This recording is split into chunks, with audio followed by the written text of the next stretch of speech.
contoh dalam keluarga, di kejiranan, malahan di IPT itu sendiri, dan kita juga sedia maklum bahawa perpaduan itu mustahak dalam kita hendak mengekalkan keharmonian dan kedamaian sesebuah masyarakat itu.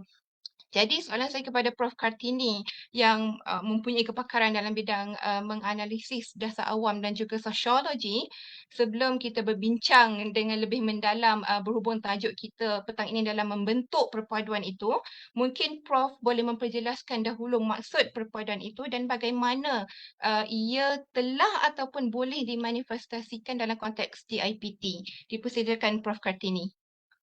Assalamualaikum, ampun tuanku, patut mohon izin. Terima kasih Wan Syarina, moderator Dr. Aini Azika, terima kasih. Balik kepada soalan yang ditujukan, apakah yang dimaksudkan dengan perpaduan dan bagaimana ianya boleh dimanifestasikan dalam konteks institusi pengajian tinggi. Saya kira yang pertama sekali, seperti mana Dr. Aini dah jelaskan secara literal, maksud perpaduan itu yang penyatuan. Tapi sebenarnya perpaduan yang kita mahu gambarkan di Malaysia, satu pendekatan naratif baru yang mahu diwar-warkan sesuai dengan dasar perpaduan negara kepada semua ialah dalam senafas ia harus disebut dengan penuh kesan di kalbu, iaitu perpaduan yang diidamkan, kesepaduan yang dicapai dan penyatu paduan yang diusahakan. Dan usaha memperkenalkan. Allah, Hello? main ngamuk gitu. Boleh dengar ke? Hello? Dengar, Prof. Teruskan. Oh, itulah saya dengar macam ada gangguan suara. Maaf. Di mana ya? Okey. Perpaduan yang menggambarkan Malaysia, saya katakan tadi, naratif baru yang mahu diwar-warkan sesuai dengan dasar perpaduan negara pada semua dalam senafas, iaitu perpaduan yang diidamkan, kesepaduan yang dicapai dan penyatu paduan yang diusahakan. Dan dalam usaha memperkenalkan naratif baru ini, perpaduan itu akan lebih bermakna dalam semangat kerajaan menzahirkan masyarakat madani. Di kampus misalnya, rakan-rakan mahasiswa hidup bersama dalam kalangan mereka yang pelbagai bangsa. Kerencaman ini membolehkan adik-adik mahasiswa kita saling mengenali, memahami, menghormati amalan budaya, mempelajari bahasa berbeza dan menikmati kepelbagaian ini sebagai suatu rahmat dari ilahi, dari Allah Subhanahu Wa Taala, seperti mana surah Al-Hujurat ayat 13 yang menyebut firman Allah, menjadikan manusia ini terdiri dari pelbagai bangsa, keturunan dan paras untuk saling mengenali, mempelajari dan menghormati. Maka tidak ada yang lebih mulia penciptaannya melainkan ilahi. Tuhan sendiri, Allah juga yang maha mengetahui lagi maha mengasani. Atas semangat kesepaduan dan penyatu paduan ini, saya kira mahasiswa boleh memainkan peranan pertama sebagai generasi terpimpin. Saya kira ramai yang telah pun mendengar bagaimana ulasan pagi tadi. Cuma kita mahu tekankan bahawa generasi terpimpin yang boleh membawa wadah muhibah dan saling menyantuni satu sama lain walaupun berbeza agama dan budaya melalui aktiviti kemasyarakatan sama ada dalam kampus atau luar kampus untuk menyerlahkan kesungguhan menerima perpaduan dalam kepelbagaian sebagai citra warga Malaysia seperti memberi. Sebagai contoh, saya kira ada mahasiswa di UKM sendiri yang memberi bantuan tuition misalnya. Sama ada berbayar atau percuma kepada rakan-rakan yang memerlukan sokongan tambahan ataupun kepada anak-anak jiran tetangga yang mahukan sokongan tambahan. Begitu juga anak-anak pensyarah. Itu juga telah menunjukkan kesungguhan mahasiswa yang bersedia membawa wadah muhibah. Perkara yang kedua ialah, kalau saya perhatikan mahasiswa dan mahasiswi, dia kaya dengan kreativiti dan mereka boleh melakukan pelbagai acara untuk merapatkan yang jauh, mengeratkan yang dekat. Kalaulah boleh menggunakan enabler seperti Sekretariat Rukun Negara dengan kerjasama SRN seluruh IPT untuk mencipta detik 1 jam saja, 1 jam, detik 1 jam bersama golongan rentan misalnya sebagai membina siasah diri. Dan aktiviti mahasiswa dan masyarakat dengan mengambil contoh, misalnya berbakti di rumah orang tua, mengunjungi hospital kanak-kanak dan memperuntukkan masa 1 jam untuk bersama dengan golongan rentan ini. Tak perlu aktiviti berat, sekadar mungkin menemankan membaca buku cerita kepada kanak-kanak, ataupun berteman dan berbual dengan golongan warga emas. Kalau ada rakan-rakan yang bersama secara kolektif, boleh saja membuat satu acara yang lebih mudah membersihkan kawasan sekitar rumah orang tua, anak yatim dan kawasan-kawasan sekeliling. Sebab kalau saya perhatikan aktiviti masyarakat oleh golongan belia, terutama sekali golongan muda atau remaja, di luar negara, kalau saya ambil contoh di Eropah dan di Amerika, telah diberi point collection yang boleh ditukar untuk membeli top up misalnya, barangan keperluan harian, tiket wayang, kosmetik.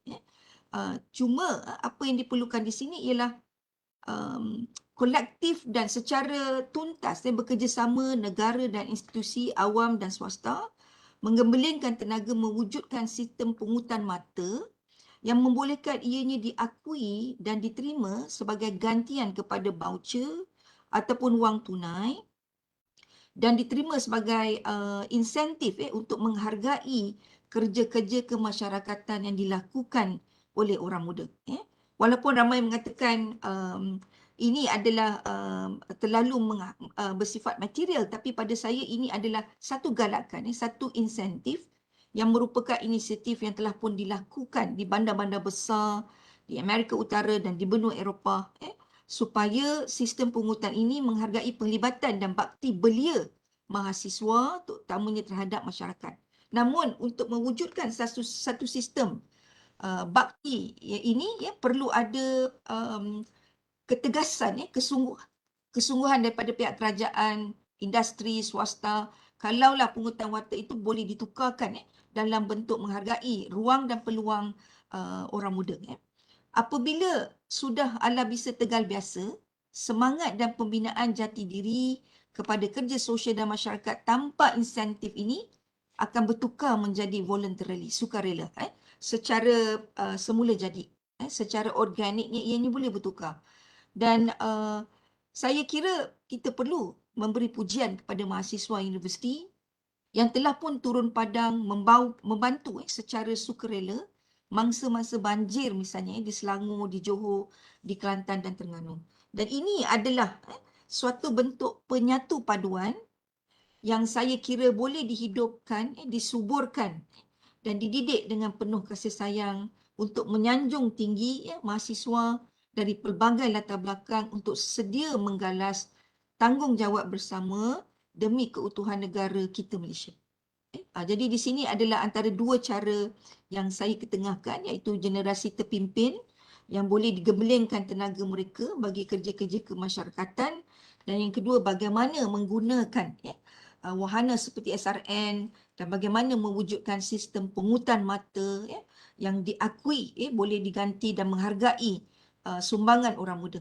Kalau boleh nak wujudkan detik 1 jam sebagai kutipan pungutan mata ini dan kemudian boleh ditukar kepada apa yang boleh digunakan dan dimanfaatkan oleh mahasiswa itu, saya kira ini adalah satu amalan terbaik. Mungkin negeri Perlis boleh memperkenalkan kaedah ini dan dijadikan wadah pertama melaksanakan sistem pungutan mata budi, menghargai penglibatan dan bakti belia maupun mahasiswa, terutamanya terhadap masyarakat. Saya kira itu dulu pusingan pertama ya. Terima kasih Prof. Kartini bukan sahaja memberikan definisi tetapi juga apa tindakan yang boleh dilakukan oleh terutamanya khususnya mahasiswa. Maknanya maksud perpaduan itu bukanlah terhad dalam ruang lingkup integrasi kaum ataupun hubungan antara kaum, tapi apa jua bentuk tindakan penyatuan yang memberi manfaat kepada orang lain. Apa jua tindakan muhibah atau boleh dikatakan sebagai tingkah laku pro-sosial seperti bantuan, sukarelawan, kerjasama yang boleh dilakukan oleh mahasiswa khususnya dengan menggunakan kreativiti yang mereka ada dalam membentuk keharmonian itu sendiri. Terima kasih Prof. Dan kita beralih kepada soalan yang kedua kepada Prof. Dayang. Sejak kita tahu sejak era pandemik ini yang lepas kita seringkali mendengar perkataan VUCA, malahan yang Arif Datuk Paduka Prof. Zaliha pagi tadi ada menekankan tentang VUCA world atau dunia VUCA. Okay, di mana kita dalam dunia volatility, di mana perubahan berlaku sangat pantas yang memerlukan kita sentiasa update fear of missing out dan juga uncertainty di mana keadaan itu tidak pasti dan memerlukan kita memahami apa yang berlaku, mencari maklumat dan juga kompleksiti di mana keserabutan dunia dan juga kini ekonomi yang memerlukan clarity dan ambiguity iaitu kesamaran dan kekaburan yang memerlukan kita menjadi agile. Kita perlu resilient sebagaimana dibincangkan pagi tadi dan kita tidak perlu mudah putus asa dan belum lagi kita hendak menghadam ya Prof istilah buka ni dan telah terbit akronim yang baru iaitu Bunny World iaitu brittle, anxious, non-linear dan incomprehensible. Jadi soalan saya kepada Prof Dayang, dengan persekitaran yang cukup mencabar ini khususnya kepada mahasiswa kita, apakah ciri-ciri ataupun kriteria kepimpinan yang perlu ada pada belia wanita dalam kita nak memupuk perpaduan itu di institusi pengajian tinggi? Dipersilakan Prof. Terima kasih Dr. Aini. Saya macam ada echo ya? Ada echo kan? Boleh saya cuba Dengan sekali jelas lagi? Prof. Baik. Saya mengucapkan banyak terima kasih atas jemputan. Terima kasih pada Yayasan Tuanku Fauziah, Kementerian Perpaduan Negara dan juga pihak UPM atas peluang ini. Untuk menjawab ciri-ciri dan kriteria yang perlu ada pada belia mahasiswi, belia wanita muda kita dalam memupuk perpaduan di IPT ni, saya ringkaskan kepada dua perkara.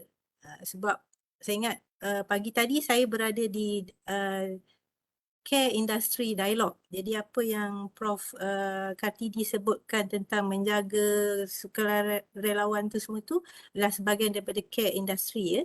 Dan kita nak promote care industry ni di peringkat yang lebih tinggi dalam kerajaan kita sekarang. Jadi betul apa yang Dr. Kartidi sebut tu.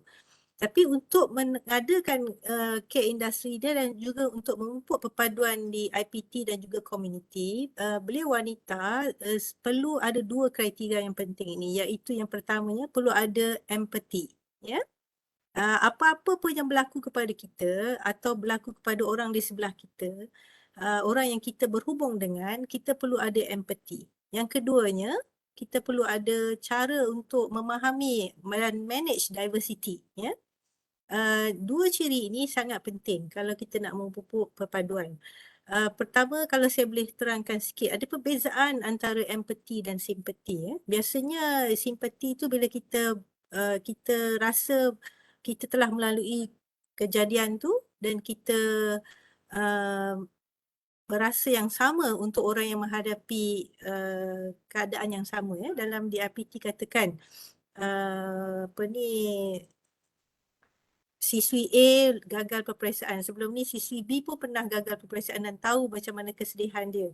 Jadi dia akan relate dan berikan simpati dia. Ya? Tetapi jika siswi B ni dia tidak pernah gagal dalam peperiksaan, kalau dia tidak ada empati, dia tidak boleh merasa kan. Kalau dia hanya menggunakan simpati, dia hanya akan menggunakan apa yang dia rasa. Dan mungkin dia tidak akan rasa kasihan ataupun memberi sikit ruang kepada siswi A untuk respon secara sepatutnya bila gagal peperiksaan. Ya? Itu contoh yang termudah lah. Kematian, kehilangan. Ya? Jadi dalam empati, kita tak perlu melalui episod tersebut. Tetapi kita meletakkan diri kita dalam episod yang dihadapi itu. Ya, jadi kita menggunakan compassion juga dalam mengadakan ciri empati dalam diri kita. Dan ini datang dalam praktis. Dan untuk mencapai ciri ini, belia wanita terutama di IPT perlu ada program pementoran yang elok. Ya? Saya kira banyak teori berhubung, ni semua exposure ya. Tapi dalam kepimpinan ya, dan ini sebagai topik saya kerana saya adalah pengarah pusat kepimpinan ya.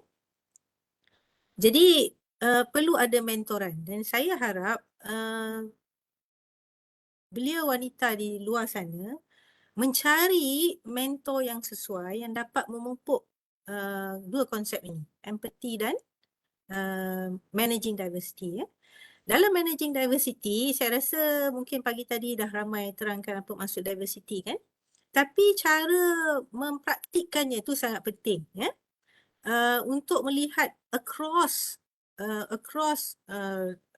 agama, personality, budaya seseorang itu, ya.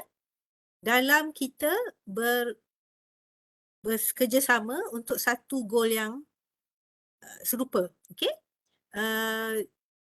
Kalau kita tahu secara teori tapi kita tidak ada mentor untuk melihat cara yang betul dijalankan, kita mungkin gagal dalam memupuk perpaduan di IPT dan juga apabila kita berkomunikasi dengan komuniti di luar sana, ya.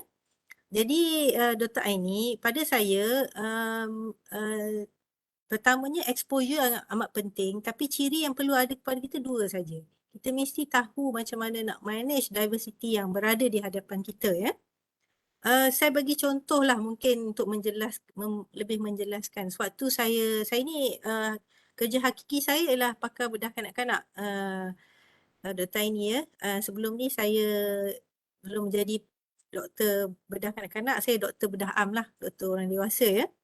Pakar bedah dewasa. Semasa saya bekerja di Sarawak, saya bukan orang Sarawak walaupun nama Dayang gitu.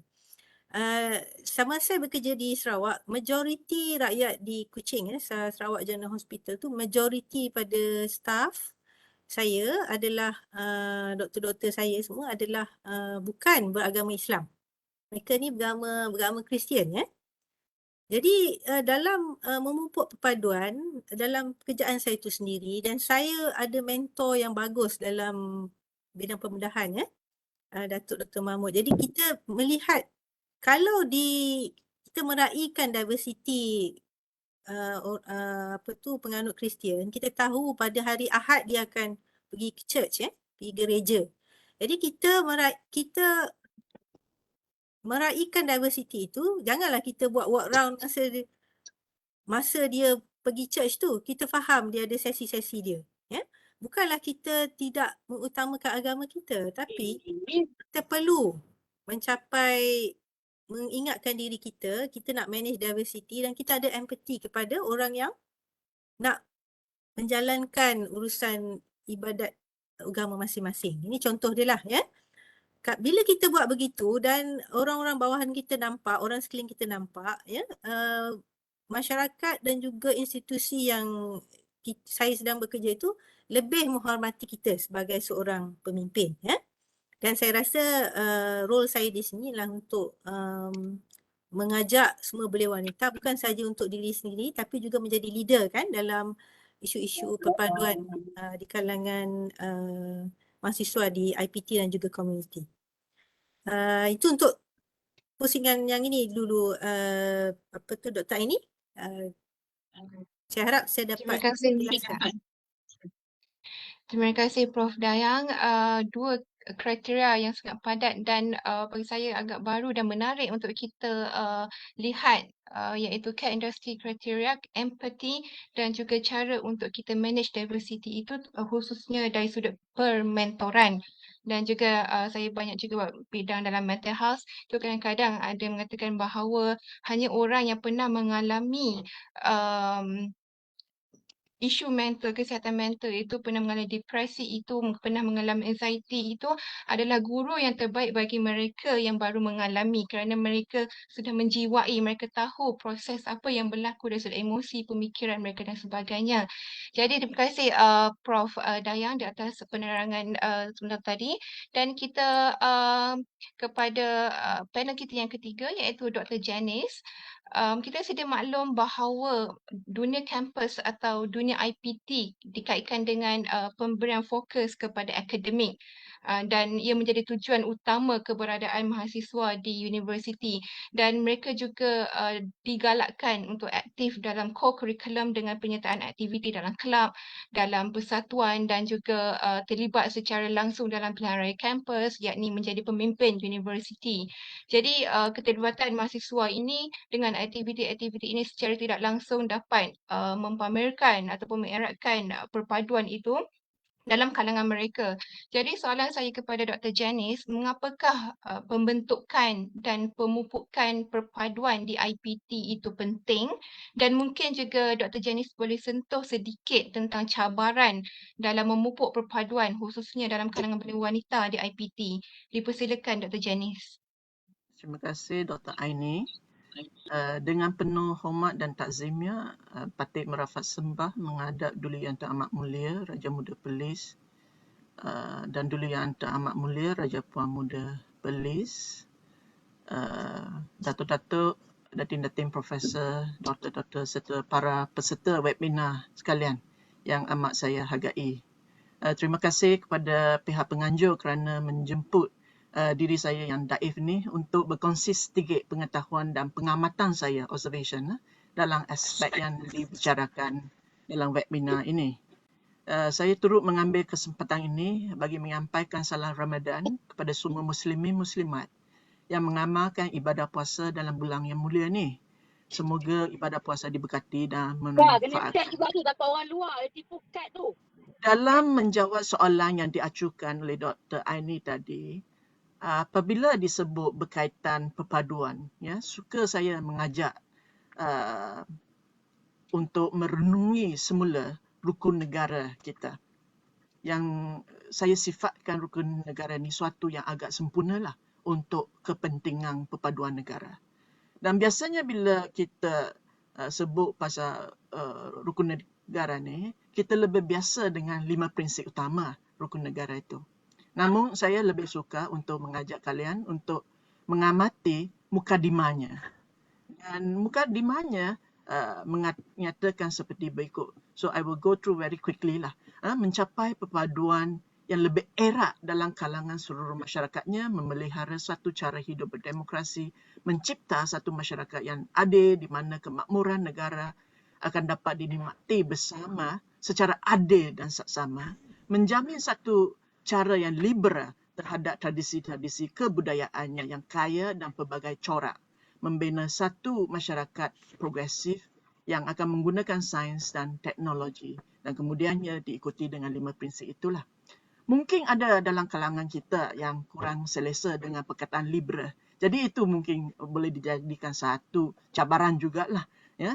Khasnya perkataan ini pernah menjadi viral dalam video dalam sekitar tahun 2019 kalau tak silap, di mana ada dakwaan yang mengatakan perkataan liberal ini telah ditokok tambahkan oleh kerajaan semasa itu ke dalam rukun negara. Okay? And tidak kurang juga dalam PRU 15 yang lalu, perkataan liberal juga turut dikaitkan seolah-olah ia suatu yang sangat buruk, membawa bala. Okay? Umpama dikaitkan dengan LGBT dan apa-apalah yang sewaktu dengannya lah kan. So, jadi ini kisah benar. Ada pelajar saya bertanyakanlah masa itu. Dia kata, pemimpin ini baik Dr. Janice, tapi dia liberal. Jadi saya tanya semula dengan student itu, apa maksudnya liberal? Jawabnya, tak pasti. Kemudian saya tanya lanjut lagi, tak pasti ke tak tahu? Jawabnya kemudian, tak tahu. Maka saya ingin memohon izin untuk jelaskan sikit saja mengenai liberal ini, ya. Dengan izin, Dr. Aini. Liberal merujuk kepada keterbukaan menerima budaya pelbagai kaum dan bersikap inklusif dengan prinsip asas dan tanpa mengabaikan Tuhan, undang-undang dan prinsip kesopanan dan kesusilaan sebagaimana dalam prinsip rukun negara. Yang jelas sekali perkataan liberal ini dalam ayat yang digunakan dalam konteks kita itu hanya khusus kepada tradisi kebudayaan dan bukannya dalam konteks yang lain.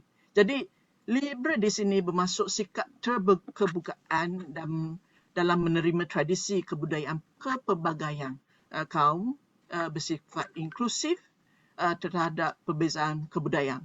Bukannya merujuk kepada ideologi atau fahaman liberalisme agama. Buktinya apa? Buktinya prinsip yang pertama dalam rukun negara kita adalah kepercayaan kepada Tuhan.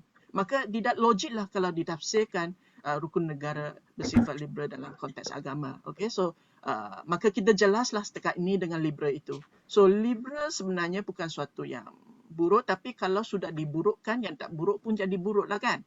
Baik, saya akan terus kepada belia wanita dalam IPT. Ya. Dalam soalan yang diajukan tu, mengapa pentingnya khususnya kepada belia wanita itu sendiri? Sebenarnya begitu luas dan banyak yang boleh dibicarakan, tapi saya akan fokuskan pengupasan ini mengikut kualiti atau ciri-ciri sifat wanita dalam aspek ini. Saya bukan ahli agama. Tapi saya seorang yang beragama. Agama saya Kristian.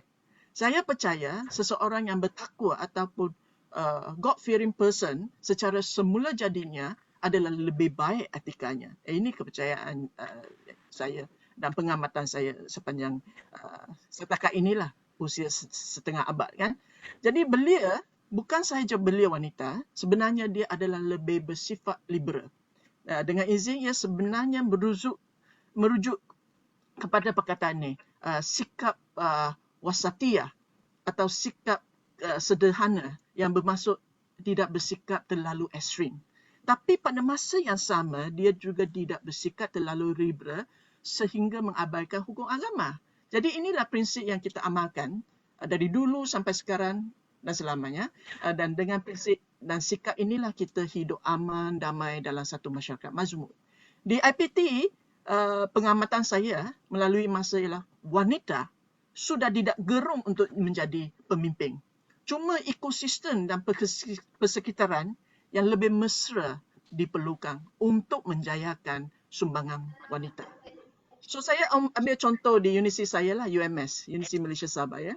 Presiden Majlis Perwakilan Pelajar untuk sesi terkini diterajui oleh seorang wanita. Kalau tak silap mungkin ini kali pertama lah Presiden MPP wanita. Dan di fakulti saya ada 10 kelab pelajar ikut program. Kita ada 10 program, maka 10 kelab, 6 daripada presidennya adalah wanita. Dan presiden keseluruhan PNFP itu juga seorang pelajar wanita. Dalam 23 tahun saya berkhidmat sebagai ahli akademik di UMS ni, saya dapati ya, Dr. Aini dan rakan-rakan sekalian, bila ada assignment ataupun tugasan, seringkali kita nampak ketua pasukan atau ketua kumpulan group leader adalah pelajar wanita, pelajar perempuan. Bukannya tiada group leader yang lelaki, ada. Tapi biasanya bila kita bagi dia orang pilih sendiri kan, maka kebiasaannya pelajar wanita ini yang dipilih atau diamanahkan atau disuruh untuk jadi ketua kumpulan buat kerja. Jadi kalau sifatnya pelajar wanita ini sebenarnya dia adalah good workhorse. So we have this workhorse and showhorse lah. So I do not want to go too much into it. Tapi kalau kita imbas kembali kepada Alkisah yang dulu-dulu, ya, zaman dulu-duluan, bila ada undian contohnya jawatan ke apa ke pengerusi ke, wanita dia cadang nama untuk jawatan pengerusi, dia akan cadangkan nama lelaki. Angkat tangan, sokong calon lelaki begitu. Tapi mungkin itu adalah dulu. Biasalah begitu. Mungkin budaya masa itu. Jadi wanita sememangnya boleh menjadi pemimpin yang baik jika ekosistem menggalakkan. So ekosistem itu faktor luaran yang mana kita perlu banyak bantuan kaum Adam juga untuk sama-sama mewujudkan ekosistem sedemikian. Ya, so mungkin saya stop di sana faktor luaran dulu. Kalau ada kesempatan kita kupaskan yang faktor dalaman. Terima kasih Dr. Janice dalam menjawab persoalan itu. Tapi bila Dr. Janice menyebut tentang liberalisasi, memang apa yang terlintas di fikiran ialah ideologi. Sedangkan maksudnya adalah kita menerima dan kita menghormati tindakan atau pandangan yang berbeza, dan masa sama kita juga menghormati apa jua praktis terutamanya agama yang diamalkan oleh pelbagai etnik di Malaysia itu sendiri. Begitu juga di mana saya ada turut serta dalam diskusi meja bulat dengan penggunaan istilah madani. Terdapat juga feedback yang mengatakan bahawa mereka takut bila Perdana Menteri kita menggunakan istilah madani seperti mahu mengislamkan Malaysia itu sendiri.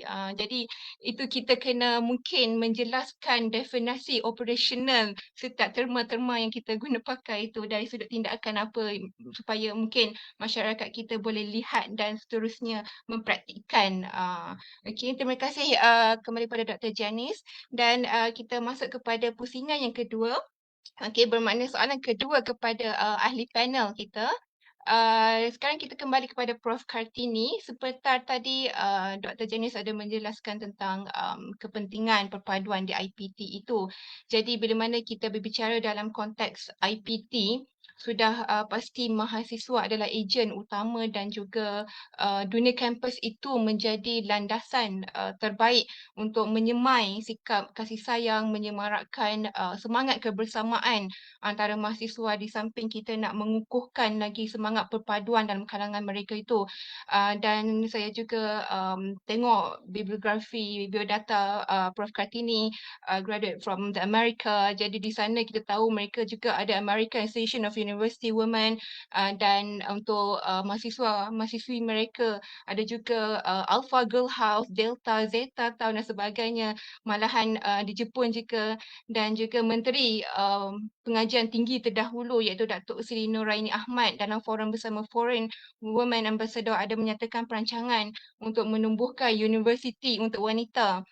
Jadi persoalannya di sini perlukah sehingga begitu atau bagaimana perpaduan itu kita dapat pupuk khususnya dalam kalangan belia wanita di IPT yang kita ada sedia ada kini ni. Dipersilakan Prof. Kartini. Terima kasih Dr. Aini. Bagus bila Dr. Aini menyentuh tentang alfa beta. Saya kira persatuan-persatuan di sana termasuklah kalau kita ikuti latarkan sejarah women suffragists juga, gerakan liberalis dan feminisme bermula di Amerika Syarikat. Okey, balik kepada soalan Aini bertanya tentang bagaimana perpaduan dalam kalangan belia wanita boleh dipupuk di institusi pengajian tinggi. Pertama sekali dia kena ada semangat. Perpaduan juga memerlukan semangat.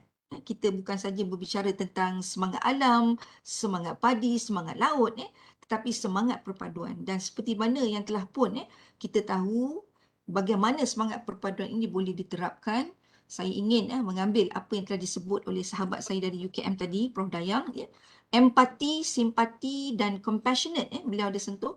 Dan saya kira kalau kita terjemahkan ianya ialah bermaksud rasa belas kasihan. Jadi empati, simpati dan rasa belas ini perlu dididik, dilentur di dalam kalangan belia wanita, termasuklah mahasiswa, boleh dipupuk, disemai dan disuburkan di institusi pengajian tinggi melalui 3 cara. Secara ringkasnya dalam platform inilah kita boleh tengok pertama ialah melalui pendidikan formal, yang kedua pendidikan tidak formal dan yang ketiga ialah aktiviti kemasyarakatan. Kalau kita kupas satu persatu dalam pendidikan formal, menerusi pengajian umum di general study di mana-mana IPT dia ada pengajian umumnya, pusat pengajian umum, dan silibus mengenai nilai, mengenai etika dan ketamadunan telah pun menjadi kursus di semua IPT untuk memahami bagaimana nilai dan norma kehidupan masyarakat di Malaysia yang kaya dengan warna-warna kemeriahan sama ada dalam bentuk festival perayaan hinggalah kepada amalan cara hidup, orientasi pemikiran dipelajari asal-usul dan sejarahnya. Dan usaha menerusi pendidikan formal ini sebenarnya bertujuan untuk membina kefahaman. Dan maksud perpaduan di sini menerusi silibus yang padu adalah suatu bentuk inisiatif untuk menyuburkan kefahaman. Dan lebih menarik lagi, seandainya kefahaman ini boleh dizahirkan dalam suatu bentuk penglibatan yang lebih empirikal, lebih pragmatik. Kalau saya ambil satu contoh, usaha Kerajaan Negeri Johor melalui Kementerian Perpaduan Negara dan juga Perpaduan Negeri Johor bersama belia muda seluruh IPT yang anak negeri Johor telah membina satu modul dan silibus memahami perpaduan menerusi penglibatan aktif orang muda saja yang berumur seperti saya ni tak boleh dah tapi boleh menjadi mentor dengan program masyarakat termasuklah menghasilkan kerjasama membantu golongan rentan. Dan ramai mereka sangat kreatif menggunakan media sosial bagi tujuan yang baik, yang bermanfaat. Kesan daripada TikTokization maka menghasilkan TikTok budi berbakti bersama warga emas, warga rentan dan sebagainya. Saya kira itu adalah salah satu pendidikan formal yang boleh diterjemahkan dalam bentuk yang lebih bermanfaat. Yang kedua ialah pendidikan tidak formal. Kalau kita fahami asas nilai, norma dan budaya serta tamadun manusia yang rencam dan pelbagai, pengukuhan perpaduan boleh diteruskan dengan kaedah pendidikan tidak formal menerusi aktiviti semasa mahasiswa. Yang ini saya kira mahasiswa sangat aktif. Mereka ada program bersama masyarakat, dilaksanakan secara kolektif dengan dibimbing oleh mentornya. Hal ehwal pelajar sangat aktif untuk memantau dan memastikan projek atau program ataupun acara yang dijadikan boleh menonjolkan secara amali apa yang telah dipelajari secara formal dan digunakan bagi tujuan mengukuhkan hubungan sesama insan, merentasi kaum, merentasi agama, berbuat baik sesama insan, sesama rakan-rakan. Mereka ini rakan-rakan sebaya yang bersama menjayakan program dan bagaimana program yang dijayakan itu secara kolektif menabur budi dan bakti. Sama ada dalam bentuk gotong royong yang ringkas, sama ada dalam bentuk mengadakan acara mengenali makanan dan budaya berbeza ataupun mengadakan acara dan mengenali adat perkahwinan, kelahiran dan menghormati kematian. Ini adalah saya kira konsep yang sangat terkenal dalam ilmu sosiologi yang dibawa oleh Bernard Cohen dalam memahami manusia dan hubungan yang terbina bersamanya. 3 perkara iaitu memahami kelahiran, perkahwinan dan kematian. Dan bagaimana secara pendidikan tidak formal ini membantu kita mendidik mereka memahami ketiga-tiga elemen ini sebagai tanda menghormati, dan saya yakin melaksanakan pendidikan tidak formal ini harus bermula dari rumah.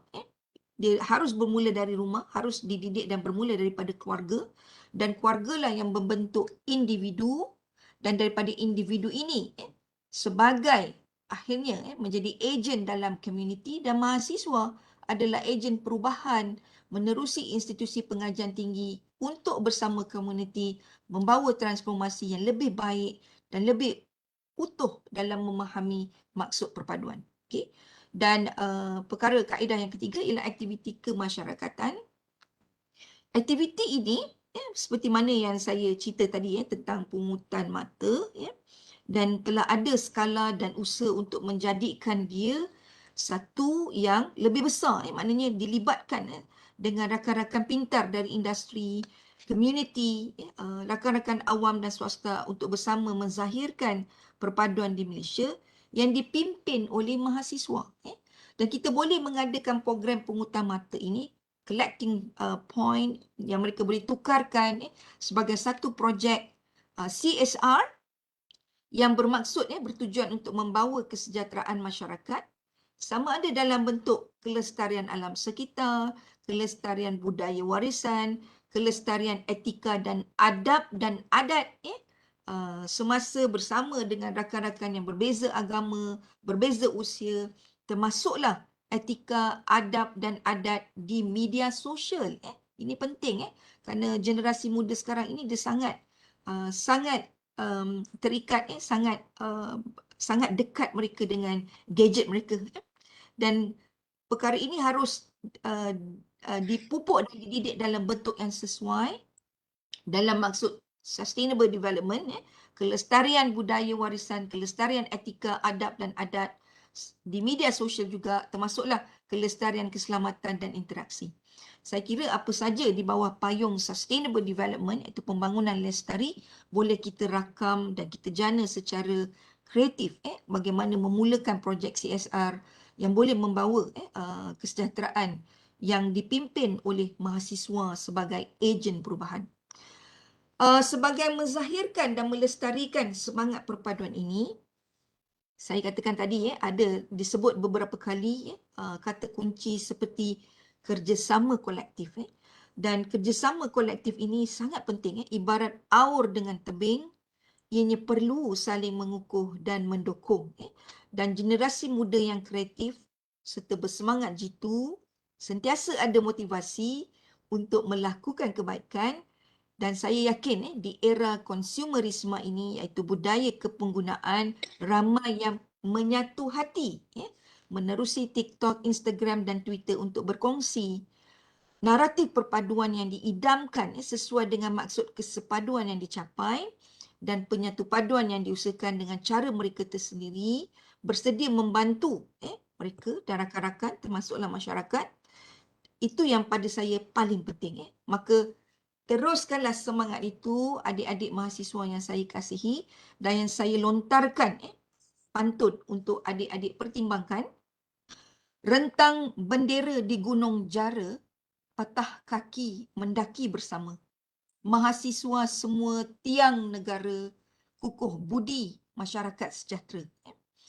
Baju kebaya dipakai nyonya, cantik berseri merah saga. Perpaduan ini milik kita semua, bersamalah kita menjayakannya. Saya pulang kepada Dr. Aini untuk pusingan kedua. Terima kasih untuk pusingan kedua dan terakhir insya-Allah Prof Kartini. Okey, dan cantik bait-bait pantun yang diutarakan oleh Prof Kartini sebentar tadi dan juga ya kita perlu apa yang telah dikatakan oleh Prof Kartini lebih menzahirkan kepada apa bentuk tindakan yang perlu dilaksanakan kerana seringkali kita cuma membincangkan dari sudut epistemologi apa itu perpaduan. Kita sudah tahu apa itu perpaduan. We know the knowledge, we understand apa dia, tetapi dalam bentuk penzahiran tindakan itu mungkin perlu dipergiatkan lagi.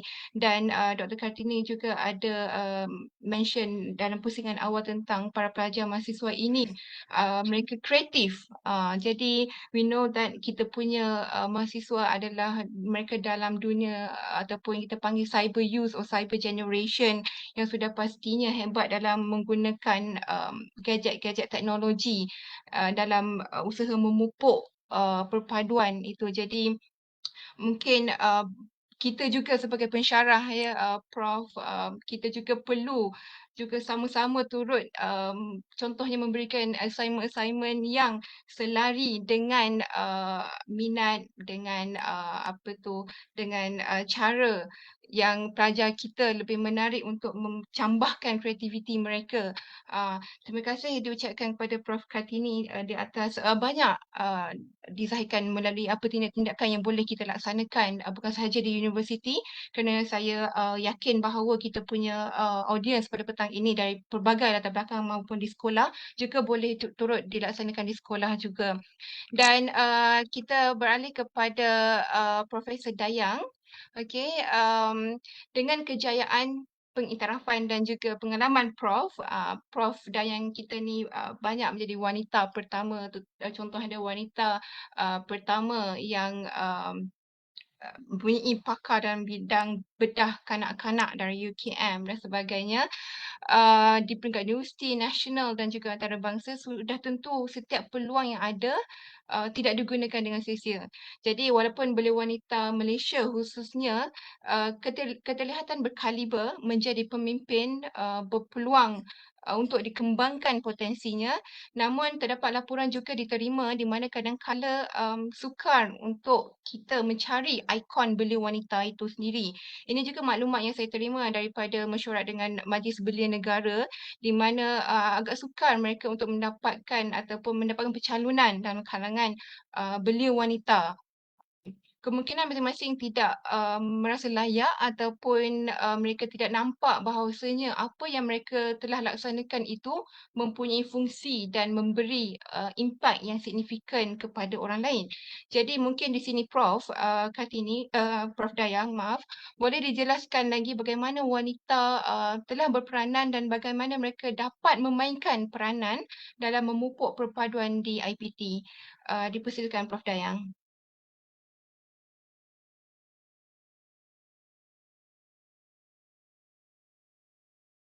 Prof kena unmute. Maafkan saya. Kita untuk menjawab soalan Dr. Aini itu, saya rasa kita bercakap tentang penyertaan ya, participation kan. Jadi tentu kalau kita belia wanita nak memupuk, bagaimana nak buat, penyertaan ni boleh dibuat di beberapa peringkat. Pertama, penyertaan sebagai ketua. Ya. Jadi at the leadership, saya izinkan saya menggunakan bahasa Inggeris juga ya. At the point of leadership, mungkin institusi itu sendiri perlu adakan polisi yang lebih baik lagi ya.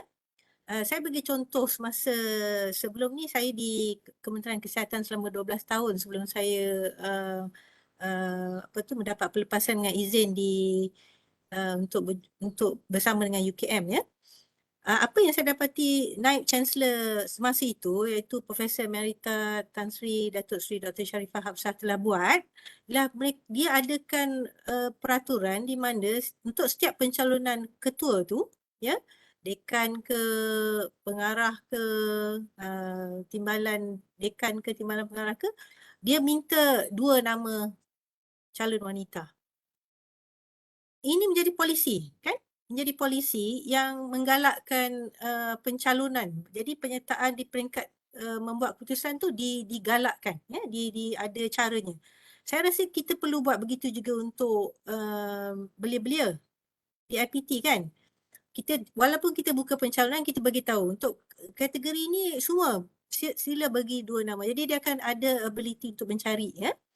Yang keduanya, kita bukan setakat biarkan dia mencalon, kita adakan dia mentor yang sesuai. Jadi di UKM apabila saya mengambil alih sebagai pengarah, saya adakan pertama-tama sekali buku tokoh Akademia Wanita UKM. Ya, dalam tu semua wanita yang berada di leadership role ya. Mungkin mereka bukan profesor, mungkin mereka hanya doktor atau profesor madya, tetapi jelas dia punya kriteria tu ada dia menjadi ketua ataupun mengetuai cabang-cabang disiplin dan sebagainya. Dan kita kategoriskan mengikut disiplin ya. Jadi ada 168 sebenarnya. Jadi saya harap IPT lain termasuk UPM juga akan buat yang sama. Jadi ini menjadi sumber untuk pementoran, menjadi mentor ya. Jadi kalau kita suruh dia ambil pos membuat keputusan, leadership role, kita juga ada choices untuk dia pilih siapa mentor dia. Okey? Dan kita teruskan lagi seterusnya guidance kita dengan program kepimpinan ya. Jadi di Pusat Kepimpinan Wanita Tun Fatimah Hashim, mula last year kita dah adakan program kepimpinan siswi pasca siswazah dan wanita muda. Okey? Dan kita start small scale. Dan kita minta mentor. Kita ada kena pasti 15 mentor. Contohnya Prof Kartini, dia ada juga dalam buku tokoh Akademia Wanita UKM tu tahu. Jadi kalau nak mentoran tentang subject matter dia boleh. Nak minta mentoran tentang dia punya leadership pun boleh. Ya? Asalkan dia bersetujulah jadi mentor. Ya?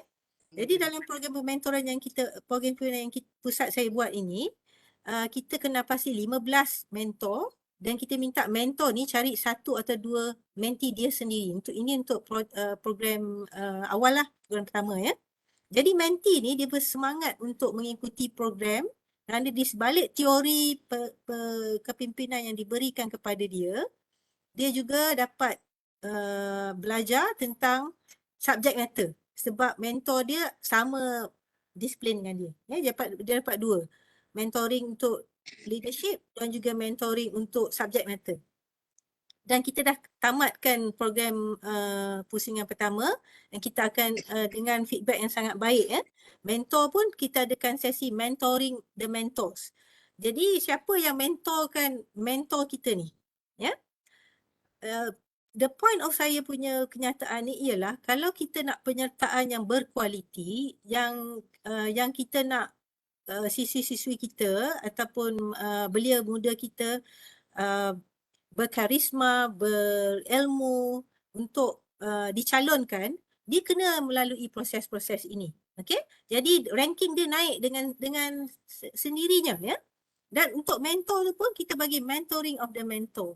Pusat saya ada MOU dengan NCWO, Women Leadership Foundation, Female Entrepreneur Worldwide. Ya. Jadi kita ada higher level leaders, women leaders yang boleh mentorkan mentor-mentor kita. Ya, jadi saya harap di IPT lain pun boleh mirror konsep ni. Jadi kita punya belia ataupun mahasiswi di bawah ni dia tak rasa dia keseorangan tau. Ya, sebab kita emphasizekan yang itu kan, ya, kepimpinan ya. Yang keduanya, penyertaan itu penyertaan di peringkat menjadi ketua kan. Ada juga kita perlu galakkan penyertaan sebagai peserta. Okay? There's nothing wrong untuk kita hanya menyertai, tapi kita adakan synergistic collaboration. Ya, maksudnya sebagai peserta dia masih lagi dapat memasukkan elemen-elemen lain seperti empathy, nak mengingatkan ketua tu perlunya meraihkan diversity, okey? Dan dalam membantu perpaduan di IPT dan di community, the best way is to practice it, kan? Untuk membuat benda yang sama, meraihkan diversity dan menunjukkan empathy setiap kali, ya. Practice makes perfect, kan? Jadi saya fikir di IPT sila lakukan sedikit soal selidik atau kajian, nak tengok beban kesukaran mencapai perpaduan ni. Di mana kekurangannya? Bila dah ada tahu di mana kesilapan, kekurangan yang menghindar, yang menyebabkan perpaduan tak dicapai, apakah faktor-faktornya, baru kita boleh duduk dan cuba troubleshoot, ya. Dan ini memerlukan beberapa level lah, bukan saja siswi itu saja, dia kena ada peringkat-peringkat dan termasuk pengurusan tertinggi kan. Jadi pada pandangan saya, dengan survey ini juga kita dapat, pertama kita dah tahu beban kesukaran perpaduan di dalam komuniti ataupun dalam institusi tersebut. Saya bagi contoh lah dengan pelajar fakulti perubatan saya, pelajar undergrad, mereka bila saya tanya, lakukan sedikit survey, what do you think is your rank of perpaduan? Semua bagus, semua tahu kena cakap bahasa yang sama, kena menghormati budaya, agama orang lain dan sebagainya.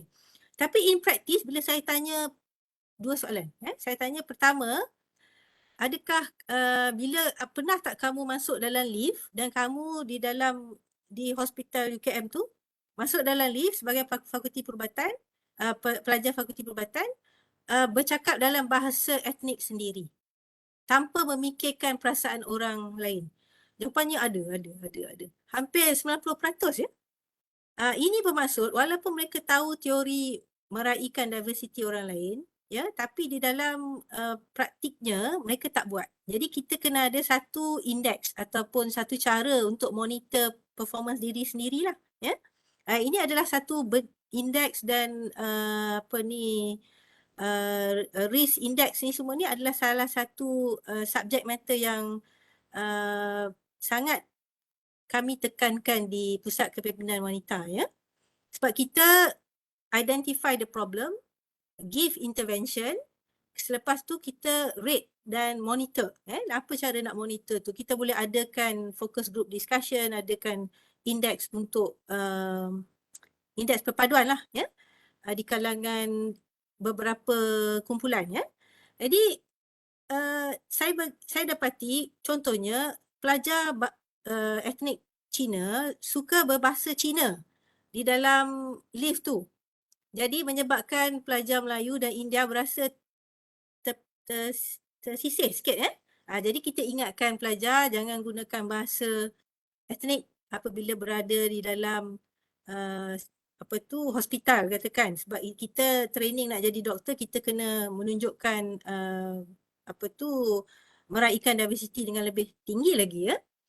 Untuk pelajar Melayu pula, dia kata, doktor saya pelajar Melayu tapi kawan saya maaf lah ya, daripada negeri Kelantan bercakap bahasa Kelantan saya pun tak faham, ya. Ataupun pelajar yang ada background Jawa, daripada Johor ke apa ke, dia cakap Jawa sesama dia, kita tak faham juga. Ini juga perlu di highlightkan, ya. Jadi apa-apa dalam kita nak nak bagi tahu belia wanita apa yang mereka boleh buat. Selain daripada bagikan teori, kita juga highlightkan apa kekurangan yang perlu ditamatkan. Ya, apakah day practice yang mereka buat yang sepatutnya dikurangkan bagi memupuk perpaduan. Ya. Jadi pada saya dua ini ya Dr. Aini yang boleh dibuat oleh belia-belia kita di IPT. Dia tak sukalah sebenarnya ya. Dan kalau perlukan apa-apa bantuan, Pusat Perlindungan Wanita dan Fatimah Hashim sudi membantu. Ya. Terima kasih Dr. Aini.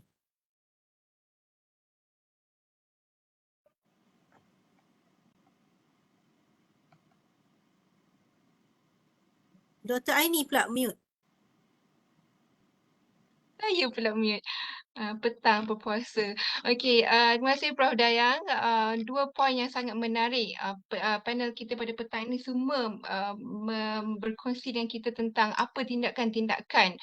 Cukup kita bicara tentang epistemologi sekarang, apa yang boleh kita lakukan untuk memperkukuhkan perpaduan. Di mana Prof. Dayang sebentar tadi ada menekankan dua. Satunya dari sudut permentoran dan juga dari sudut survey. Itu mungkin kita masih kurang, mungkin kita rasa dengan pembentukan indeks sudah cukup, tetapi kadang-kadang dia tidak menyentuh the root cause, apa isu utama yang perlu diambil tindakan dan ditamatkan sebagaimana Prof. Dayang menyatakan sebentar tadi. Dan juga konsep mentorship itu wujudnya permentoran juga sangat penting, membolehkan seseorang itu di-guide supaya menjadi lebih terarah matlamat mereka. Dan juga berdasarkan perkongsian Prof. Dayang juga, kalau dalam bidang saya mengatakan bahawa attitude does not predict action or behaviour.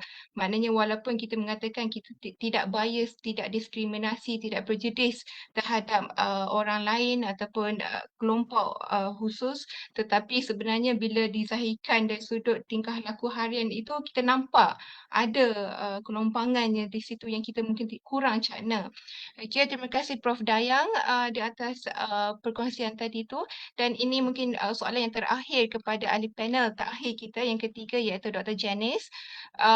Sebagai seorang pensyarah, kita sedia maklum bahawa setiap IPT telah merangka kurikulum pengajian dengan sebaiknya dengan mengambil kira semua aspek yang bertujuan untuk melahirkan graduan yang holistik, yang versatile, yang seimbang bukan sahaja dalam bidang akademik tetapi juga dalam pemantapan urus tadbir dari sudut kewangan, bakat, inovasi dan juga dalam silibus sekarang ada aspek keusahawanan yang digabung jalinkan dalam diri mahasiswa sejajar dengan pelan pembangunan pendidikan itu sendiri. Jadi di sini Dr. Janice, kerangkanya sudah cantik. Malahan kursus wajib universiti kita lihat dia memayungi konsep perpaduan itu sendiri. Kita ada kursus falsafah dan isu semasa supaya kita lebih cakna. Dan juga kita ada penghayatan etika dan peradaban. Jadi soalan saya, dari segi teori dan strukturnya sudah cantik terukir, tetapi bagaimana IPT itu sendiri dapat membantu dan memupuk dan mengukuhkan budaya perpaduan khususnya dalam kalangan wanita dan mahasiswa amnya. Dipersilakan Dr. Janice. Terima kasih Dr. Aini. Saya rasa dalam hal ini seperti kita katakan dasar sudah ada, tapi mungkin kurangnya dari segi tindakan atau implementasinya. Bagaimana kita boleh menambah baik dari segi itulah. Dan kita lihat kepada contohnya ciri-ciri ataupun kualiti yang ada pada belia wanita kita ni. Jadi dalam mengimplementasikan itu, kita memperkukuhkan, memperkasarkan kualiti dan ciri-ciri belia wanita kita itu, maka that will come to fruition, okay? Akan membawa keberhasilan. Jadi saya suka meminjam dalam banyak-banyak parti politik, ada juga parti politik yang begitu lebih seriuslah sikit dalam mengimplementasikan pemekasaan pemimpin wanita dalam parti mereka. Contohnya ada parti politik bila jawatan diperdandingkan. Jadi lelaki, wanita ni, pemimpin semua masuk gelanggang bertanding. Lepas itu dia susun undi dari atas ke bawah. Bila sampai dah nisbah lelaki cukup, okay, maka selepas itu wanita yang dia undi mungkin kurang daripada lelaki, dia dimasukkan. Ya. Jadi lelaki yang undi dia lebih tinggi daripada wanita, tetapi undinya lebih lower ataupun kurang daripada lelaki yang lain, maka dia ada peluang untuk menduduki CEC dia ataupun Central Committee or something like that. Okay, so ini adalah satu cara contoh lah implementasi yang saya lihat. Okay, dan kesedaran sebeginilah yang perlu ditambah supaya apa yang kita katakan ekosistem itu menjadi lebih inklusif, dapat diwujudkan. Jadi kalaulah benar nak memperkasakan wanita, jadi IPT ni harus macam walk the talk lah kiranya. Where action speak louder than words kan. Tindakan yang ditunjukkan itu bukan saja daripada teori dia ataupun polisi ataupun dasar dia ada, tapi begitulah dia kena dipertingkatkan. Kemudian kalau kita lihat contohnya ada juga ucapan-ucapan sometimes yang kurang menyenangkan. Okay, ini bukan saja bukan di IPT lah, tapi di luar sana lah. Mungkin saya ambil peluang ini untuk selitkan. Contohnya ada yang dikatakan calon lelaki lebih senang menang dalam pilihan raya. Ini kita sering dengar dalam PRU 15 hari tu. Jadi saya betul-betul harap benda sebegini dapat dielakkan pada pilihan raya 6 negeri yang bakal menjalan nanti, kan? So itu memang harapan itu. Jadi untuk memperkasakan ataupun utilize kan kualiti ataupun sifat-sifat wanita yang ada kelebihan itu, saya suka menarik sikit lah, just add in a few factor ya, yang wanita ni ciri dia, banyak ciri yang baik dan kualiti, tapi saya bawa sedikit saja atas kekangan masa. Jadi semula jadinya kita tahu wanita ni dia dapat multitasking compare to kaum Adam, okay, sebab kekuatan mentalnya ya sangat kuat, dan kaum Adam kebiasaannya dia lebih kepada jenis like one thing at a time. Tapi sememangnya ada juga kaum lelaki yang dia boleh multitasking. Tapi secara umum, that's what I'm saying. So jangan marah kaum Adam. Dan kita pernah sakit. Kita juga pernah sakit bila mama kita sakit, ibu kita sakit. Ataupun antara sini kita ada jadi ibu, anak kita sakit. So bila mana kalau ibu pun sakit, anak pun sakit, yakinilah ibu yang sakit itu tetap dapat menjaga anaknya sebaik yang mungkin. Ya ke tak? Jadi ini adalah satu kekuatan yang perlu, yang ada pada wanita itu, yang perlu diguna pakai ataupun dilihat dan dititik beratkan daripada pihak IPT itu, bagaimana menggunakannya dengan sebaiknya untuk memperkukuhkan perpaduan dan sebagainya. Okay? Kemudian seperti yang dikatakan oleh Profesor tadi, yang empathy, simpati semuanya, so mungkin kita lingkungkan dalam kasih sayang yang melimpah itu. Sometimes dia is a two side of the coin. Sometimes wanita ini emosi, sentimental, tapi ini juga adalah sifat-sifat yang lebih manusia, more human lah. Okay? Jadi sememangnya suatu kekuatan ini juga sometimes boleh dijadikan satu kelemahan yang boleh dimanipulasikan. So bila begitu mungkin dia dimanipulasikan, tak payahlah wanita and all this thing. So all this dari segi implementasinya perlu dilihat dengan secara baik. Ya, saya ingin juga menarik perhatian bahawa wanita dia lebih cepat bersyukur. Dalam bab syukur ini, saya ingin tegaskan bahawa sudut pandangan terhadap syukur ini kena betul. Kita bersyukur kerana maka kita gembira. Bukannya kita gembira baru kita bersyukur. So ini satu perbezaan di mana kita memposisikan mana letaknya diri kita dan mana letaknya Tuhan. Ya, jadi kalau kita bersyukur, maka kita akan gembira, maka kita mengutamakan Tuhan. Kalau kita gembira baru kita bersyukur, maka kita mengutamakan diri. Jadi ini. Tapi wanita kebiasaannya kita mudah bersyukur. Okay? Dapat kahwin seorang suami, cukuplah, bersyukurlah. Begitulah kan. Dia tidak minta lebih-lebih lah. Okay? Dalam agama saya contohnya, kita, I'm Christian contohnya, kita ada beza antara happiness and joy. Ya, joy ini tahapnya lebih tinggi dalam keadaan mencabar ke kesusahan yang tahap maksimum pun kita tetap tenang dan bahagia dalam minda ini.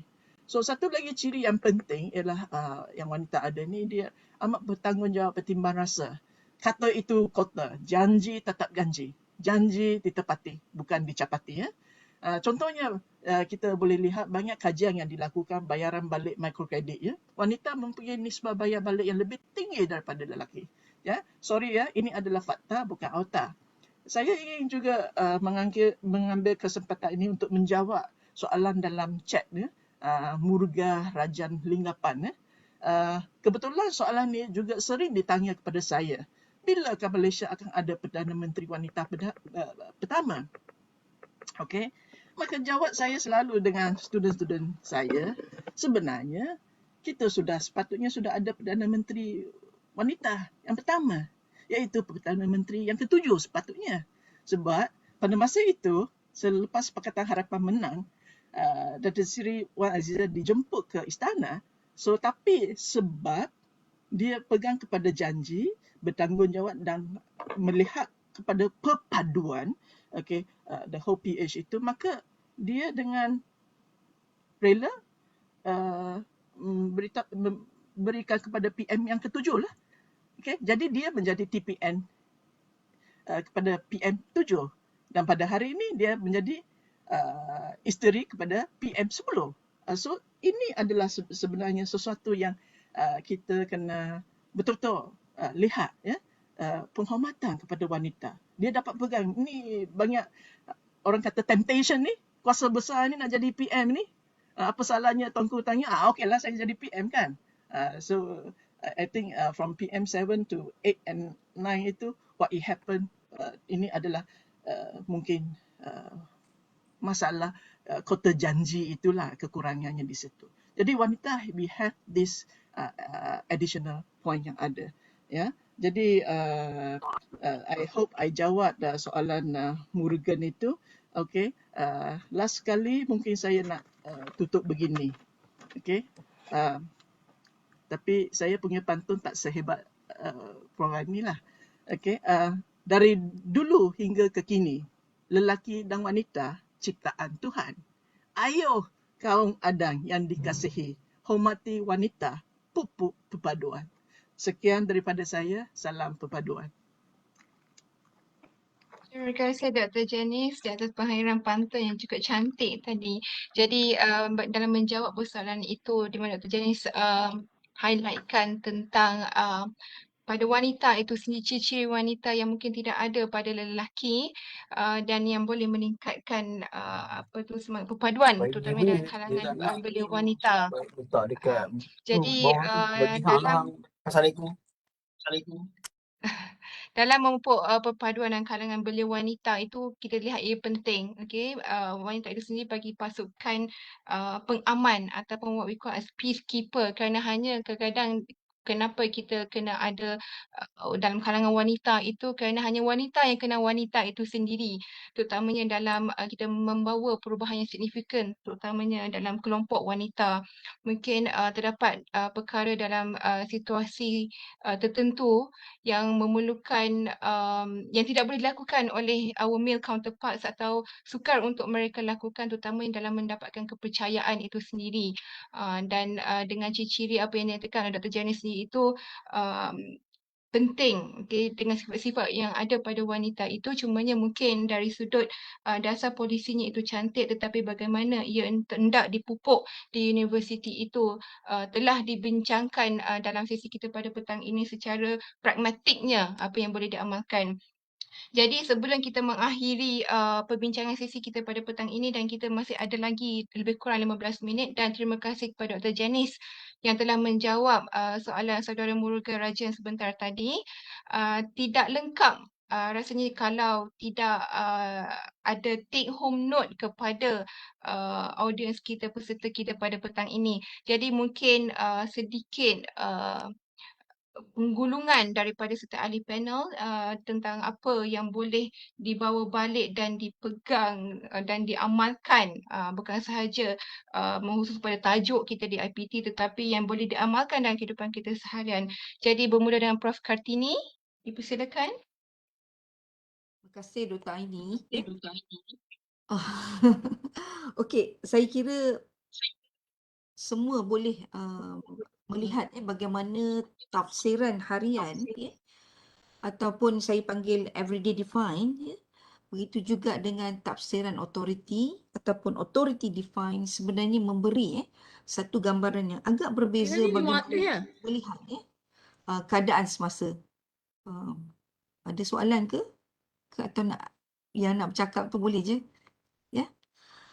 Dan hari ini kita telah melihat bagaimana usaha untuk memperkasa wanita itu bukan lagi suatu yang baru Dan kalau kita perhatikan di Malaysia, Dasar Wanita Negara sejak 1989 telah pun dibina, dan yang paling penting kita melihat bagaimana gender mainstreaming itu untuk memperkasakan penglibatan, memperkasakan kepimpinan, memberi ruang dan peluang yang setara kepada wanita untuk bergerak sederap dan sejajar dengan kaum Adam. Saya suka dengan jenis menggunakan istilah kaum Adam Dan perkara ini saya perhatikan kepimpinan wanita muda terutama sekali di IPT, tujuan yang paling utama ialah mereka perlu tahu mereka boleh disantuni dan dibimbing.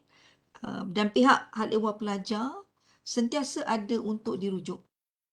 Yang kedua, membimbing dan melentur buluh ini, bagaimana kita nak menjadikan teori itu satu pragmatik yang boleh diamalkan menerusi tafsiran harian. Tafsiran harian kita mungkin kita andaikan bahawa kita berada dalam keadaan perpaduan, dan suka saya nyatakan di sini di kita di bawah Institut Kajian Etnik bersama dengan Kementerian Perpaduan Negara telah pun mewujudkan Indeks Perpaduan Nasional, kajian IPNAS yang melatarkan bagaimana rasa kebersamaan, kekitaan dalam satu nilai indeks yang nasional boleh dilihat sejauh mana masyarakat kita ini secara umumnya merentasi kaum melalui hubungan sosial etnik boleh dilihat sama ada beradakan kukuh, tinggi, sederhana maupun rendah atau poor. Dan hasil kajian IPNAS juga membuktikan bahawa sebenarnya masih terdapat banyak ruang social deficit yang perlu diurus secara bersama. Macam saya katakan tadilah, perpaduan kita masih diidamkan dan kita perlu akui bahawa dalam keadaan tafsiran harian kita masih terdapat detik bersetuju untuk bersetuju, agree to agree, dan detik perbezaan iaitu agree to disagree. Dan kerana perbezaan ini dan kelebihan orang kita ialah melihat bahawa kita sentiasa mahu memilih jalan yang aman untuk menyelesaikan perbezaan ini, detik perbezaan ini. Sama juga dengan di IPT, rakan-rakan mahasiswa kita saya kira penuh dengan semangat keamanan, sentiasa mahu berusaha menyelesaikan perkara, sentiasa mahu membawa jati diri yang bersemangat, mengenali satu sama lain menerusi aktiviti. Ini boleh diteruskan dengan baik dan bijak dan dilakukan secara bersama dengan semangat toleransi yang tinggi. Itu adalah kunci untuk kita terus bersepadu. Alright. Silakan Dr. Aini, saya pulangkan. Saya ingin mengambil peluang sebagai penulangan tadi, mengucapkan terima kasih kepada Yayasan Fauziah, itu juga kepada KPN, Kementerian Perpaduan Negara, menerusi Jabatan JPNIN dan juga UPM. Terima kasih. Terima kasih Prof. Kartini. Dan seterusnya Prof. Dayang Anita. Terima kasih. Saya punya take home message ialah dia wanita apa tu mesti ada jati diri dan faham bahawa kita semua boleh menjadi.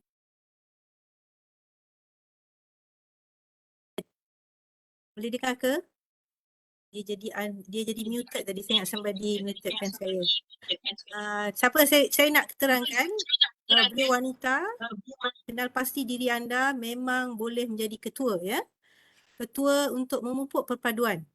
Wanita ni banyak studi telah menunjukkan kita ada transformational leadership quality, iaitu bila kita berada di posisi membuat keputusan dan kita mengetahui sesuatu hal, contohnya perpaduan, kita sama-sama nak orang keliling kita naik bersama-sama dengan kita. Transformational, everybody wins ya. Jadi gunakan kualiti yang ada dalam diri kita ni pada semua belia wanita.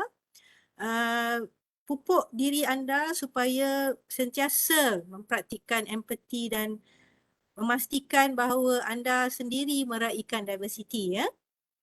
Dah ada indeks perpaduan di peringkat kebangsaan, lakukan small survey untuk melihat dalam institusi dan komuniti masing-masing apakah lagi masalah perpaduan yang boleh kita troubleshoot ya. Saya lupa nak address satu perkara kalau saya boleh Dr. Aini, berkenaan dengan pada tahun lepas saya dan tim penyelidikan saya telah bekerjasama dengan Cyber Security Malaysia dengan geran daripada mereka dan juga NCWO untuk membina satu Cyber Social Risk Index ya. Cyber Social Risk Index ni bermaksud risiko individu itu untuk menjadi cyber aggressor, cyber bully, adakah dia cyber victimize ya, adakah dia prone untuk internet addiction, phubbing, apakah kualiti kekeluargaan dalam keluarga dia sama ada boleh berisiko tinggi atau rendah. Ini perlu untuk tujuan intervensi sebab Cyber Security Malaysia dan pihak kami juga banyak adakan panduan keibu-bapaan cyber dan sebagainya. Ini take off daripada mesej yang Prof Kartini sebut tadi, di mana perpaduan kita secara fizikal kadang-kadang bagus ya, tetapi secara maya, secara dalam talian sangat buruk ya. Jadi kita jadi berani sangat over ya, kita sangat meningkatkan risiko kita. Jadi saya nak beritahu kepada semua para pendengar, sebenarnya kita dah ada validated questionnaire dan ada indeks, Cyber Social Risk Index ya, yang boleh membantu institusi, kumpulan-kumpulan pemegang taruh ya, untuk assess risiko ni kepada ahli-ahli dalam kumpulan dan pekerja-pekerja mereka. Begitu juga belia-belia kita ya. You assess yourself. Di mana you? Adakah you high risk, low risk, medium risk? Dalam kajian yang kita buat melibatkan 1,000 sampel, 500 kanak-kanak dan 500 ibu bapa ya. Kita dapati kedua-dua mempunyai risiko yang medium. Jadi bila risiko indeks medium, cyber social risk dia medium, inilah kumpulan terbaik untuk kita bagikan ilmu. Cara-cara menangani atau menghindari daripada come up with budaya gejala cyber social risk yang bahaya ni, menjadi aggressor, menjadi bully ya, mengamalkan addiction yang berlebihan ya, dan kita boleh bagi intervention dengan skala yang lebih baik dan kemudian kita monitor balik kemajuan individu ini dengan apply sekali lagi indeks ini ya. Jadi it is available melalui Pusat Kepimpinan Wanita ya, dan juga Cyber Security Malaysia ya. Jangan lupa empathy itu ada banyak beza dengan simpati. Yang kita mahukan ialah empathy, dan dalam kita meraihkan diversity rakan-rakan sekalian, adakan sesi-sesi dengan rakan-rakan yang pelbagai ni untuk kita saling mengenal antara satu sama lain. Mungkin secara am kita dah tahu dah apa tu budaya kaum Cina, kaum India, kaum peribumi dan sebagainya. Tapi kalau dalam komuniti kita tu ada kaum-kaum etnik yang sama atau yang lain, kita adakan sesi mengenal secara sesama kita kan. Ini dapat membantulah. Okey, Dr. Aini, itu saja dari saya. Terima kasih juga sekali Okey. lagi ya. Terima kasih Prof. Dayan, bukan saja take home message tetapi juga berkongsi instrumen yang boleh kita gunakan. Okey, dan yang terakhir Dr. Janice. Baik, terima kasih Dr. Aini. Ya, last kali saya nak cakap begini. Sugar di telapak kaki ibu. Pemakasaan wanita ataupun kaum ibu dengan seikhlas hati ini sememangnya amat menguntungkan, memanfaatkan. Sebab janjinya sugar. I mean, that is hadis kan, sugar di telapak kaki ibu. Jadi, apa yang saya ingin maksudkan di sini adalah tidak semestinya seseorang itu perlu jadi wanita baru dia boleh tolong memperkasakan wanita. You don't need to change, to empower the women. Jadi kalau apa yang baik untuk wanita, maka adalah baik untuk saya. So prinsip sebegini sudah memadai. Cukup simple tapi amat mencabarkan. Begitu juga dalam soal perpaduan. Anda tidak perlu menjadi seorang India untuk menjaga hak orang India. Begitu. Dan vice versa, seorang Cina jaga Cina. You don't need to be a Chinese to take care of the Chinese. Okay? As long as we look at each other adalah ahli keluarga. We are one family. Jadi apa yang baik untuk Malaysia, maka ia baik untuk saya. Kalau ini prinsip-prinsip sebegini dapat diangkat dan diusahakan dalam hidup seharian kita, maka saya yakin ucapan-ucapan yang begitu memainkan 3R ini, race, religion, region ataupun kaum, agama dan rantau ini tidak akan wujud. Sebab hati nurani kita tahu apa yang kita ucapkan ini tidak respect kepada orang lain. Jadi satu tahap yang tinggi atau cabaran kita kena acukan kepada diri kita adalah dari tahap toleransi ini kita kena naikkan lagi kepada mutual respect. So ini adalah untuk kejituan perpaduan negara. Kalau negara dapat mengangkat perpaduan yang jitu, maka pembangunan negara tiada masalah, lebih lancar dan dipermudahkan. Okay? Jadi saya harap juga rukun negara ini dapat dirancangkan pengamatannya, melalui sarulan mana-mana TV ke apa ke, dan disemai daripada yang muda dan diberi penjelasan yang betul dan tidak diselewengkan. Ya. So I think itu daripada saya lah sebagai take home assignment ataupun homework for each of us. Terima kasih atas peluang yang diberikan. Begitu. Terima kasih Dr. Janice dan kepada ketiga panel kita pada petang ini yang saya rasa cukup penting antara poin-poin yang penggulungan yang diberikan yang boleh kita aplikasikan selepas ini. Jadi Alhamdulillah di atas pencerahan yang diberikan oleh ketiga panel hebat kita pada petang ini, semoga apa yang dikongsikan dapat digarap bagi merealisasikan impian dalam kita nak memupuk dan mempukuhkan perpaduan khususnya dalam kalangan belia wanita di IPT. Terutamanya untuk kemaslahatan kita bersama. Dengan itu saya ucapkan terima kasih kepada Profesor Dr. Kartini Abu Talib, Profesor Dr. Dayang Anita dan juga Profesor Madya Dr. Janice di atas kesudian semua ahli panel berkongsi pengalaman, pengetahuan, saranan dan juga pragmatik apa yang boleh kita laksanakan, bukan sahaja kita membicarakan tentang teori tetapi apa yang perlu kita laksanakan dan juga intervensi. Dan didoakan semoga Allah SWT mengajari kita semua dengan pahala berlipat ganda khususnya di bulan Ramadan yang barakah ini. Saya mohon maaf, ampun sekiranya ada kesalahan tutur kata dan juga kekhilafan bicara. Ampun tuanku, demikianlah sesi webinar ketiga dan terakhir pada hari ini. Sekian menjunjung kasih tuanku, ampun tuanku. Saya serahkan majlis ini kembali kepada pengacara kita, Puan Wan Sharina Wan Abdul Rahman. Terima kasih.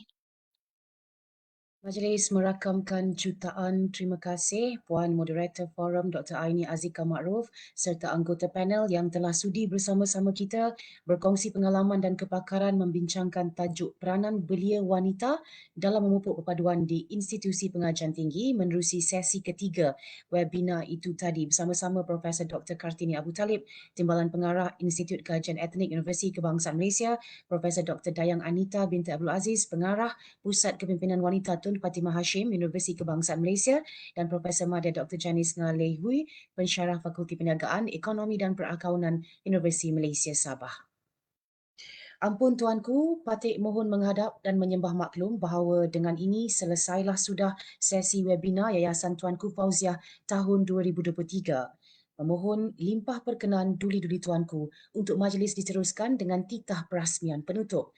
Dengan penuh hormat dan takzimnya, patut menghadap mempersilakan Duli Yang Teramat Mulia Raja Puan Muda Perlis Tuanku Hajah Lailatul Syahrin Al-Kasyah Khalil bagi menyempurnakan titah perasmian penutup webinar Yayasan Tuanku Fauziah tahun 2023.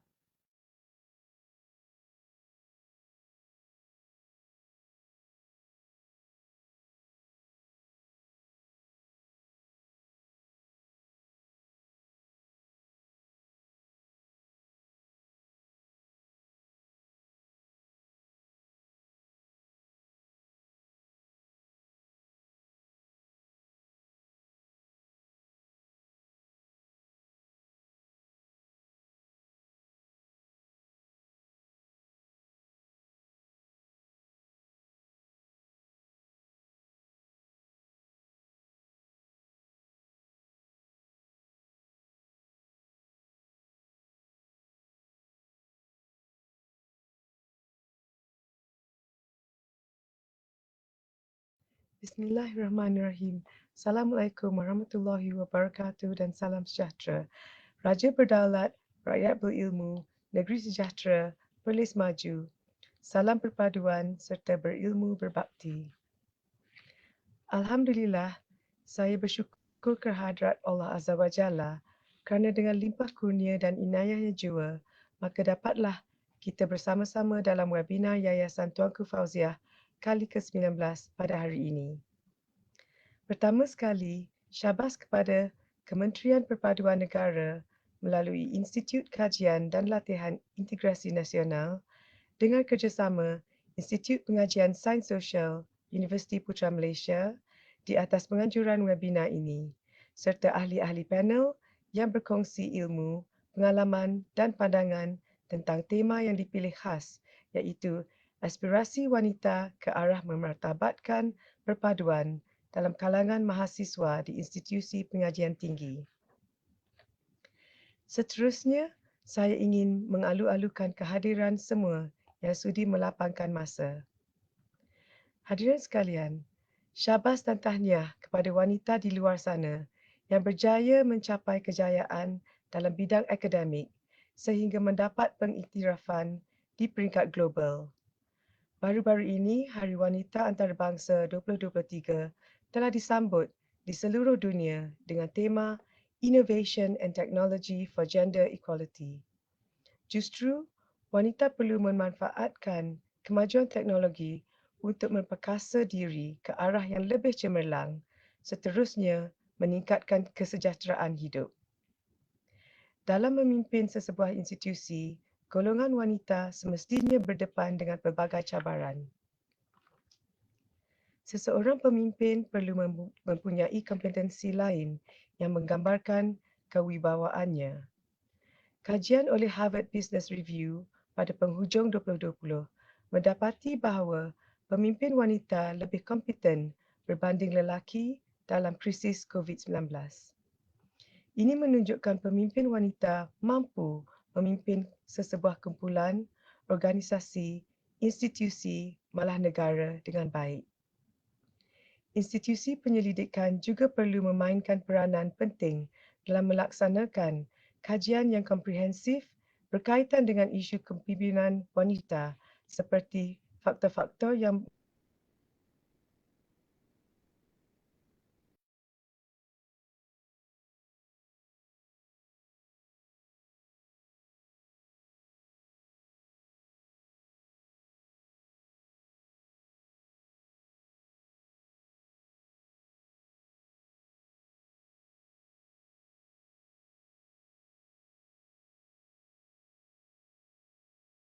Bismillahirrahmanirrahim.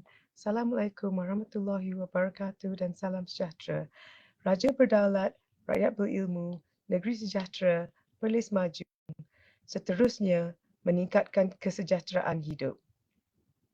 Dalam memimpin sesebuah institusi, golongan wanita semestinya berdepan dengan pelbagai cabaran. Seseorang pemimpin perlu mempunyai kompetensi lain yang menggambarkan kewibawaannya. Kajian oleh Harvard Business Review pada penghujung 2020 mendapati bahawa pemimpin wanita lebih kompeten berbanding lelaki dalam krisis COVID-19. Ini menunjukkan pemimpin wanita mampu memimpin sesebuah kumpulan, organisasi, institusi, malah negara dengan baik. Institusi penyelidikan juga perlu memainkan peranan penting dalam melaksanakan kajian yang komprehensif berkaitan dengan isu kepimpinan wanita seperti faktor-faktor yang mempengaruhi keberkesanan kepimpinan dalam kalangan wanita. Yayasan Tuanku Fauziah pula sentiasa komited menyokong usaha-usaha bagi memperkasa golongan wanita, memperkukuh jati diri, seterusnya menjadi pemimpin yang berwibawa. Hadirin sekalian, mengakhiri titah, saya ingin mengambil kesempatan ini untuk turut mempersembahkan ucapan menjunjung setinggi kasih buat Duli Yang Teramat Mulia Tuanku Said Faizuddin Putra, Ibni Tuanku Said Sirajuddin Jamalulail, Raja Muda Perlis, selaku penasihat Yayasan Tuanku Fauziah, atas titah ucapan dan juga sekala penghargaan serta berbanyak terima kasih kepada semua pihak yang telah mengucapkan selamat dan mendoakan saya sempena sambutan ulang tahun Hari Keputeraan saya yang jatuh pada hari ini. Saya mendoakan kesejahteraan anda semua dan semoga kita semua diberkati Allah selalu, insya-Allah. Dengan ini, saya menutup webinar Yayasan Tuanku Fauziah YTF Women in Search of Excellence bertemakan aspirasi wanita ke arah memartabatkan perpaduan dalam kalangan mahasiswa di institusi pengajian tinggi. Wabillahi taufiq wal hidayah. Wassalamualaikum warahmatullahi wabarakatuh. Terima kasih. Majlis menjunjung setinggi-tinggi kasih atas limpah berkenan Duli Yang Teramat Mulia Raja Puan Muda Perlis Tuanku Hajah Lailatul Syahrin Akashah Khalil bertitah ucap menyempurnakan perasmian penutup webinar Yayasan Tuanku Fauziah tahun 2023. Dengan sempurnanya titah perasmian penutup sebentar tadi, maka sempurnalah sudah majlis kita pada hari ini. Umpama berjalan sudah sampai ke batas, umpama berkayuh sudah sampai ke pulau, umpama memanjat sudah sampai ke puncak. Entah sirih salah sorong, entah kata salah tutur. Terimalah salam, salam bersantun, salam memohon maaf, salam memohon ampun. Sekalung penghargaan kepada semua pihak yang terlibat dalam mencayakan webinar Yayasan Tuanku Fauziah Women in Search of Excellence WISE bertemakan aspirasi wanita ke arah memartabatkan perpaduan dalam kalangan mahasiswa di Institusi Pengajian Tinggi tahun 2023, anjuran bersama Institut Kajian dan Latihan Integrasi Nasional IKLIN, Kementerian Perpaduan Negara dengan Institut Pengajian Sains Sosial IPSAS, Universiti Putra Malaysia dengan kerjasama Yayasan Tuanku Fauziah. Yang berhormat Datuk Aaron Agu Dagang, Menteri Perpaduan Negara, yang berbahagia Datuk Profesor Dr. Muhammad Ruslan bin Sulaiman, Naib Chancellor Universiti Putra Malaysia, yang berbahagia Datuk Indra Noridah binti Abdul Rahim, Ketua Setiausaha Kementerian Perpaduan Negara, yang berbahagia Datuk Hajah Norison binti Ramli, Ketua Pengarah Jabatan Perpaduan Negara dan Integrasi Nasional, yang berusaha Profesor Dr. Haslinda Abdullah, Pengarah Institut Pengajian Sains Sosial Universiti Putra Malaysia. Para ahli panel forum pada hari ini yang arif Datuk Seri Dr. Zaliha Kamaruddin, Hakim Mahkamah Rayuan Syariah Terengganu, mantan Rektor Universiti Islam Antarabangsa Malaysia, Profesor Dr. Haslinda Abdullah, Pengarah Institut Pengajian Sains Sosial, Universiti Putra Malaysia, Sharon Wee, Deputy Chef de Mission CDM Sukan C 2023, Profesor Dr. Kartini Abu Talib, Timbalan Pengarah Institut Kajian Etnik, Universiti Kebangsaan Malaysia, Profesor Dr. Dayang Anita binti Abdul Aziz, Pengarah Pusat Kepimpinan Wanita Tun Fatimah Hashim, Universiti Kebangsaan Malaysia, dan Profesor Madya Dr. Janice Ngalei Hui, Pensyarah Fakulti Perniagaan Ekonomi dan Perakaunan, Universiti Malaysia Sabah. Yang berbahagia datuk-datuk, datin-datin, tuan-tuan dan puan-puan, para peserta webinar sekaliannya pada hari ini. Ampun tuanku, patut menyembah maklum majlis hari ini telah selamat disempurnakan bagi pihak majlis dan diri Patik Pacal Yang Hina merafak sembah menjunjung setinggi-tinggi kasih atas limpah perkenan duli-duli tuanku menyempurnakan majlis pada hari ini. Sesungguhnya keberangkatan duli-duli tuanku amatlah besar ertinya buat patik-patik sekalian. Di atas sebarang kekurangan, Patik Wan Syahrina Wan Abdul Rahman mewakili seluruh warga kerja program memohon ampun dan maaf. Hadirin dan hadirat, dengan itu juga majlis menutup tabirnya dengan lafaz setinggi-tinggi terima kasih atas kebersamaan para hadirin dan hadirat pada hari yang bermakna ini. Kementerian Perpaduan Negara, Universiti Putra Malaysia dan Yayasan Tuanku Fauziah menitipkan salam perpaduan sehingga bersua lagi pada lain masa, insya-Allah. Assalamualaikum warahmatullahi wabarakatuh dan salam hormat. Menjunjung kasih tuanku, ampun tuanku.